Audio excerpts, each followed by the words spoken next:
Why now?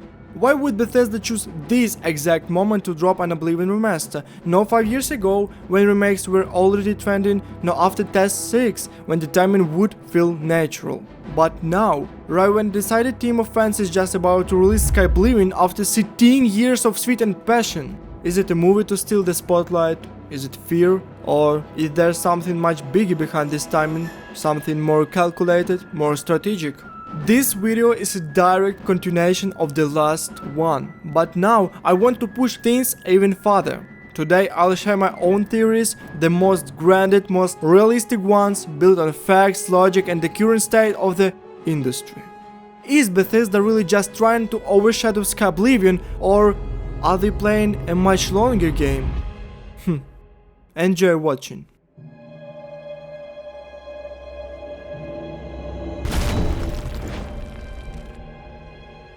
Let's start where the money flows. Microsoft didn't just casually buy ZeniMax, they dropped 7.5 billion. And when do you spend that much? You expect to see returns, fast, measurable and continuous, and here's where it gets interesting. There were internal plans to remaster Oblivion even before the acquisition. Leaked FTC documents showed that these ideas have been alive since at least 2020, so no, this isn't something cooked up last minute. Add to that the Game Pass model, the engine that drives Microsoft's entire gaming ecosystem. Every studio under their wing is expected to bring in regular content, something big, something new, or something nostalgic enough to get people playing again. After Starfield, the calendar looks dry. Test 6 is still far away, too far. Bethesda needed something to fill that gap, something that doesn't take 5 years to build and something that brings guaranteed attention. Oblivion Remastered checks all those boxes. It's cheaper, faster, familiar and best of all, it fits perfectly into Game Pass, one launch and boom! Millions of players instantly. But here's where the fan drama kicks in. Skyblivion, the legendary fan remake, is coming in 2025. 13 years of work, a project filled with love, talent and real devotion to the source material, and it's free. Now picture this, if Skyblivion lands first, it could become the way to play Oblivion in modern times. Not Bethesda versions, the fans. And that's a problem, because the last time fans took the spotlight we got Fallout New Vegas, and to this day people still say it's better than Bethesda's own Fallout 3. Bethesda doesn't want that kind of compression again, but they also can't attack Skyblivion without a PR disaster. So what do? They go around the problem. They drop an official version first, they shift the spotlight, and they regain control. And here's the clever part.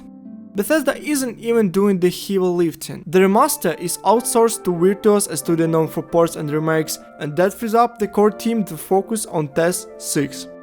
They're not burning energy, they playing smart. Virtuos likely uses Unreal Engine 5, allowing fast, efficient development with modern visuals. This keeps cost low and potential profits high. And let's not ignore the reputation side of things. Fallout 76 damaged Bethesda image. Starfield was better, but still left people divided. A remaster of a beloved classic. That's safe. That's comfort food.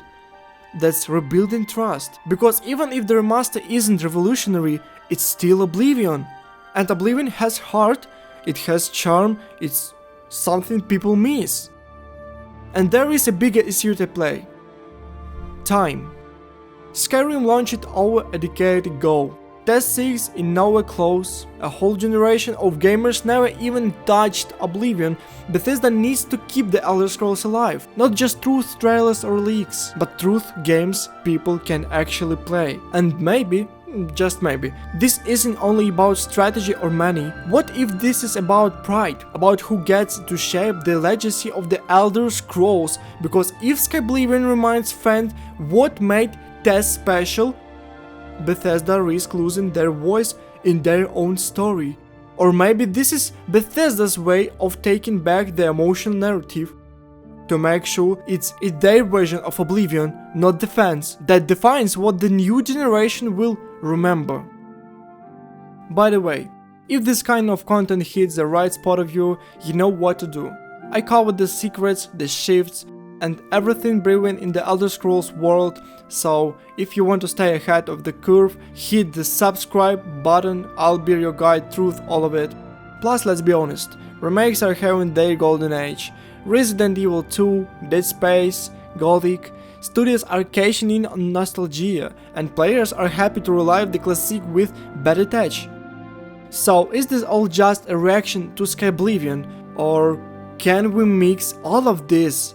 Business pressure, Game Pass strategy, fan control, reputation management, and remake trends into one massive unified reason. Maybe the real reason Oblivion Remaster is coming out now is because it makes perfect sense, financially, strategically, and emotionally. Let me know what you think in the comments, I read every single one, and if this breakdown made things clearer, a like really helps. If you want to keep digging into the truth behind tests, go ahead and hit that subscribe button. Amen, see you in the next videos, and right, bye.